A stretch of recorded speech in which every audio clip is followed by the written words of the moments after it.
Hello, my name is Declan Sparks. I'm going to be presenting my game based on the story The Juniper Tree by the Brothers Grimm. I'll start by reciting the story. It starts with a woman who desperately wants a child.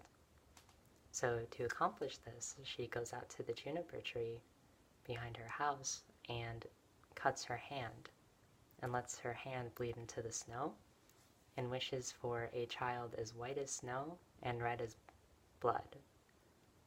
I'm not sure why she made that specific request, but 9 months later, she gives birth to a beautiful boy, and this strange woman is so happy that she dies right after giving birth. So this leaves the father in kind of a tight spot. And, he needs love too, so he remarries. Unfortunately, his new wife is not a fan of his son, partially due to the fact that she has her own daughter by him that she wants to inherit all of his fortune when he dies. So, in order to get rid of this opponent to that, she offers the boy a red apple, and he's hungry, so he says, well, sure, Mom, I would love a red apple. And she says, okay, well, it's in that heavy chest over there. He thinks that sounds perfectly fine. Who doesn't keep apples in heavy chests? So he goes in and looks in, and sure enough, there's an apple, and he goes to grab it, and as he does so, the mother slams the top of the chest down onto his neck so hard that it decapitates him, and his head rolls off into the apples. The mother is very concerned that she might be discovered as the murderer, so she takes the head out, puts it back on the body, gets a white handkerchief, and ties it around the boy's neck to hide the wound. Then she sits him by the door to their house and puts an apple in his hand and just leaves the corpse there. So her daughter comes and, says, hey, Mom, my brother's by the door and he looks real pale. And I asked him for his apple, but he just ignored me. So the mother says, oh, well, go ask again. And if he keeps ignoring you, just slap him. The daughter says, well, sure, that sounds like great parenting. So she goes and says, brother, give me the apple. And the dead body doesn't respond, so she goes, whoosh, and the head rolls off. Mom of the year. So the daughter comes back to the mom and says, oh my god, Mom, his head rolled off. And the mom's like, what did you do? So, weird mom. I found this part particularly strange due to the fact that she killed the boy in the first place to ensure inheritance goes to her daughter, but then frames the daughter for the murder. Very strange. But so, this mother says, okay, well, we need to hide the body. You've killed your brother. So, daughter's like, okay. So, what they do is turn the body into black pudding. And the daughter helps with this because she doesn't want to go to jail for murder. And they feed... Well, the husband comes home and says, oh, where's my boy? And she's like, oh, he went to visit relatives. Didn't you know? He didn't tell you, your young son, that he was just going to go off and visit some relatives? And he said, oh, no, well, okay, sounds perfectly reasonable. I don't see why that would be strange. And she says, here, honey, have this delicious dinner. And so he goes, oh, nom, nom, nom, and including the black pudding. The daughter cries throughout this meal, but the father loves this black pudding. And he eats it all up. And then the daughter goes and buries the bones under the juniper tree, which is the same juniper tree that this boy's mother cut her hand in front of in order to conceive him. And as she buries the bones, a white bird flies from the branches of the tree, and this puts her at peace. a little bit, and she feels a little bit better. She's like, oh, okay, I'm okay, even though she just fed a man her son's corpse. But at least she feels better. So, anyways, this white bird flies off and goes to a goldsmith and begins singing a song to him. And he says, my mother, she killed me. My father, she ate me.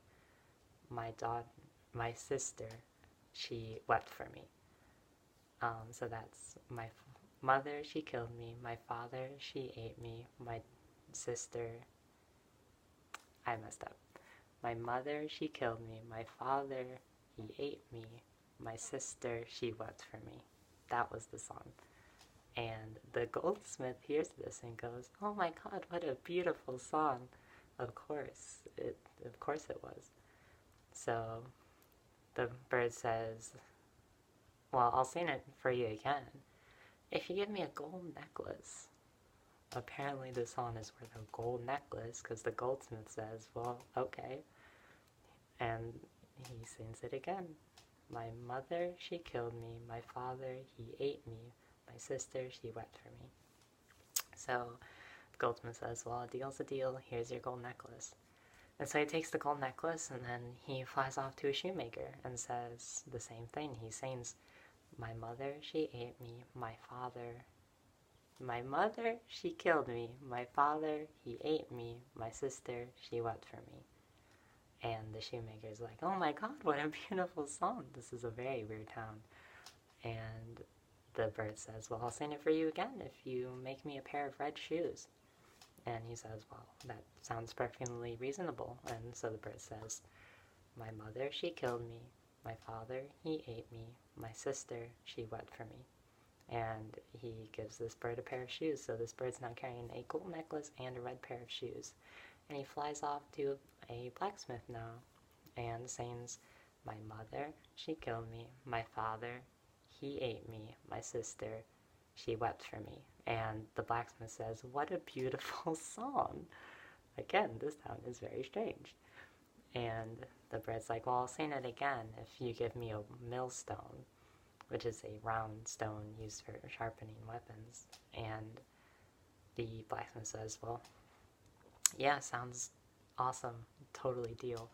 And the bird says, my mother, she killed me. My father, he ate me. My sister, she wept for me. And so the blacksmith says, well, here you go, and gives him this very large millstone that the bird is still able to carry along with the gold necklace and red shoes somehow. So then the bird flies off, and he goes back to the house of this family, the boy's family, who is now dead. But, the mother and father and daughter are still there. And the father thinks, oh, my son's off visiting relatives, okay. And they had eaten dinner. And so the bird comes and sings, my mother, she killed me. My father, he ate me. My sister, she wept for me. Out in the garden of this home. And the father hears this and goes out and says, oh, what a beautiful song. And he comes out, and as he comes out, the bird drops the golden necklace onto the father's neck. And the father's like, oh my god, awesome. It's the best day ever.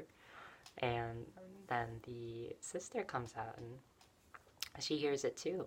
It's like, oh, what a beautiful song. And the bird drops a pair of red shoes, and the sister is like, oh, what great red shoes. I love these shoes. And the mother hears it too and comes out, and it's like, oh, what a strange tune, I think it's so pretty, though, because apparently everyone thinks this song is very pretty, which I don't understand. And the bird drops the millstone on her head, killing her instantly. And then the juniper tree, which spurred all this, lights a flame. And from the ashes comes the boy. His spirit no longer controlling the bird, I guess. So the boy arises from the ashes of this juniper tree, and the daughter, who just watched her mom's head explode, and the father, who just watched his wife, who he had no idea killed his son, die right in front of him. They just want, and that's still there. That corpse is still in their front yard. Go, oh, my boy's back. Wonderful. And they go inside and eat dinner. Even though they already had dinner. And even though there's a dead body in their front lawn. So, yeah. That's the Juniper Tree story. And I thought this was crazy weird and crazy interesting. What I really liked about it, though, was that the whole time it was really reminding me of the Jackbox party game series with all these strange, like, basically I saw this as like a series of small mini games connecting into one larger game that tells a somewhat kind of dark story. So I kind of have like 3 main sort of mechanics in mind, and the way I was thinking this would go is it would be a like team-based party game versus, so there's 2 teams. One team is the mother and the daughter, and the other team is the son and the father. And this game this game has 3 stages, and it can end at the 2nd stage, but if it doesn't, it goes to the 3rd. So, the first stage is the sort of, I don't want to say cooking game, but it's more of a guessing game. And the mother and daughter have 3 meals. And for this physical prototype, it'll just be these cards with these words written on it. So the first one here is potatoes. There's broccoli. There's pudding. And there is steak. And they also have, and that's just for the physical prototype, like a video game would probably just have the cards flipped over. But for this, they have these cups, and they put them upside down,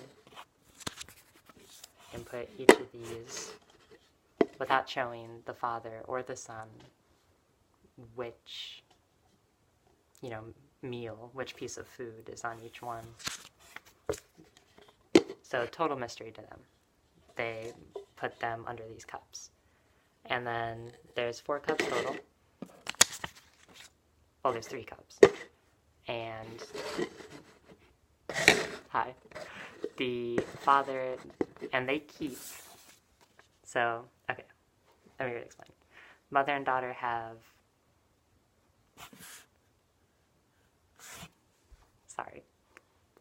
the mother and the daughter have these cards, and each one has a piece of food written on it. Potatoes, broccoli, steak, and pudding. They then place 3 of these cards under 3 cups, and they keep 1, and it could be any one of them. The father then selects one of the cups. The son's not involved yet. The son's just watching. And he brings that card, doesn't look at it, and puts it over here. Then the mother and daughter put the last card out and switch it with one of the ones in one of the other cups.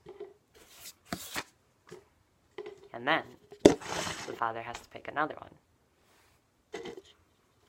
And if they pick pudding, then the mother and daughter get a point.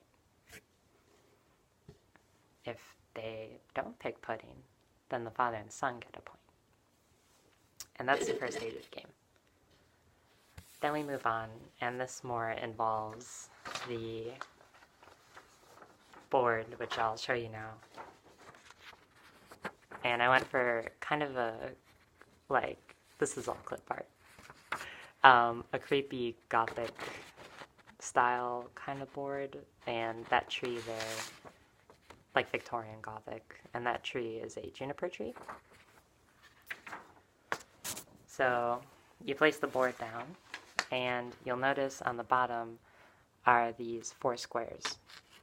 And that has a golden necklace, a whetstone, a pair of red shoes, and a snow white block with some blood on it. And this is sort of meant to represent the main 4 objects that have popped up in the story. The blood, the blood on the snow, the whetstone, the red shoes, and the golden necklace. And what I wanted to do here was kind of recreate that song that the child was singing. And so the mother and daughter select 7 colors in a row. And those colors can be yellow,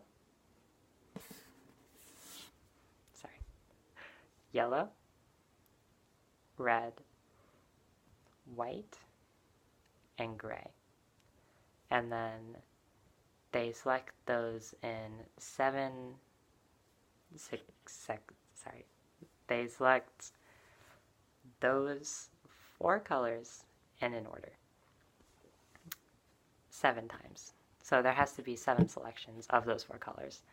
So it can be gray, gray, gray, gray, gray, gray, gray, or gray, red, white, white, yellow, gray, gray. And they write this down on a piece of paper in the order they want them to be pressed. And then they give that to the son, and he has 10 seconds to look at that and memorize it. And then he has to give it back. And then on the board, after those 10 seconds, he has to slowly, so you can't cheat, tap each of these 4 blocks along to that selection. So if it was red, white, red, white, red, white, yellow, they would tap the shoes, snow, shoes, snow, shoes, snow, necklace. And that's sort of meant to simulate the song. So if he succeeds, then the father and son get a point. If the son does not succeed, then the mother and daughter have a point. Now, if at this point either team has 2 points, the game is over. The one with the more points winning. If it's tied, then you go on to the 3rd stage. And this is meant to represent the son dropping the millstone on the mother's head. And basically, the son has a small, soft object. For this, it would be a ball. I did not have a ball, as I thought, so we'll pretend this is a ball. And what they'll do is take the ball and gently, do not whip it, gently toss it at the mother, who has to try and dodge. And if the ball touches her at all, then the last point goes to the father and son. If it does not make contact with her, it will go to the mother and daughter. And in a video game, this would probably translate more to, I was thinking sort of a Galaga-esque kind of shooter, where the boy is the, spaceship on the bottom, shooting at the mother, who's also controlling the spaceship up top and trying to dodge. And for the earlier rhythm game, that would just be the mother and daughter selecting a series of key inputs that they would put up on screen for 10 seconds and let the son get it, and then he would have a chance to input those same keys, and that would be sort of more of a rhythm game. So yeah, and that is the Juniper Tree.